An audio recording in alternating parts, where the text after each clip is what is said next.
आज हम लोग सिप्ला के शेयर का एनालिसिस करने वाले। बहुत सारे इन्वेस्टर बोल रहे हैं कि उन्हें 10,000 का फ़ायदा हो रहा है, क्या सेल कर देना चाहिए। किसी को तो 20,000 का फ़ायदा हो रहा है, क्या सेल कर देना चाहिए। इसी के बारे में मैं पूरी जानकारी दूंगा। तो करंट प्राइस की बात कर ले तो इस शेयर का करंट प्राइस 1120 के अराउंड चल रहा है। अगर आप पिछले 5 दिन का रिटर्न देखिएगा तो 2% आपको मिलेगा, और 1 मंथ का रिटर्न देखिएगा तो 1 मंथ में इस शेयर ने लगभग 8% का रिटर्न प्रदान किया इन्वेस्टर को, और 6 मंथ में भी उतना ही परसेंट का रिटर्न प्रदान किया इन्वेस्टर को। अगर आप देखिएगा इस शेयर का 1 ईयर का रिटर्न तो 13% के अराउंड आपको रिटर्न नज़र आएगा। तो क्या इस शेयर को अभी सेल कर देना चाहिए, जिसे भी फ़ायदा 10 के या 20 के या 30 के का हो रहा है। तो मैं एक ही बात बोलूँगा कि देखिए, आपने लोअर में बाई किया इस शेयर को, लोअर में बाई किया है। याद है जिसने भी इस शेयर में 20 या 30 के प्रॉफिट जनरेट किया है, उसे मैं एक ही बात कहना चाहूँगा कि आपने जब इस शेयर को बाई किया होगा तो इस शेयर का पोजीशन कुछ यहाँ होगा, यहाँ पे, यानी कि आपने लोअर में बाई किया होगा इस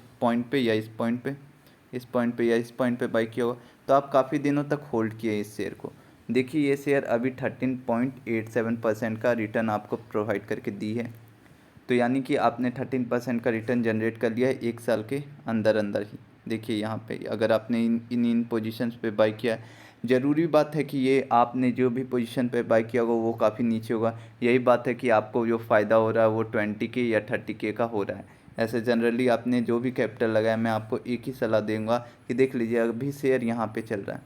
अब ये शेयर अपर ट्रेंड में भी जा सकता है, लोअर ट्रेंड में भी जा सकता है। ये डिपेंड करेगा इसके बाइंग एंड सेलिंग वैल्यू के पे, कि कितना बाइंग एंड सेलिंग वैल्यू होता है और क्या इसका रिजल्ट होता है अगले क्वार्टर में। तो आप क्या कीजिए, यहाँ पे स्टॉप लॉस लगा दिए।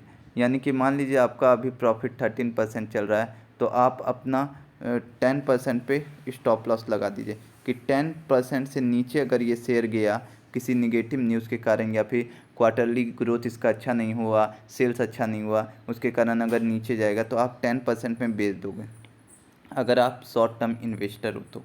अगर लॉन्ग टर्म इन्वेस्टर हो तो आप इसे बढ़ा भी सकते हो, कि अगर मान लीजिए ये शेयर उल्टा हुआ और 15% या 17% का रिटर्न आपको दिखाने लगा, क्योंकि न्यूज़ काफ़ी अच्छे आ रहे हैं, सेल्स ग्रोथ काफ़ी अधिक हो जा रहे हैं, तो इस केस में आपको क्या करना है, होल्ड करना है। और होल्ड किस प्रकार से करना है, देखिए अभी ये शेयर यहाँ पे है, आपने बाई यहाँ पे किया है, आपको 13% का प्रॉफिट हो रहा है, और मान लीजिए ये शेयर ऊपर गया, यहाँ पे आ गया 18% पे आ गया, तो आपको अपना स्टॉप लॉस यहाँ पे 13% पे कर लेना है। अभी जो स्टॉप लॉस आपका 10% पे है, उसे बढ़ा करके 13% पे कर लेना है। उसके बाद मान लीजिए शेयर रिवर्स आता है और 15% पे आता है, तो 15% पे आपको घबराना बिल्कुल नहीं है। उस शेयर को ऊपर या नीचे जाने का सपोर्ट देखिए, टेक्निकल एनालिसिस कीजिए, उसके बाद ही शेयर को सेल कीजिए। एक बार में पूरा सेल नहीं करना चाहिए। आपको हमेशा याद रखना है कि दिशा देखना है, एनालिसिस करना है, उसके फाइनेंस को देखना है, उसके रिज़ल्ट को देखना है, तभी पूरा शेयर को सेल कीजिए।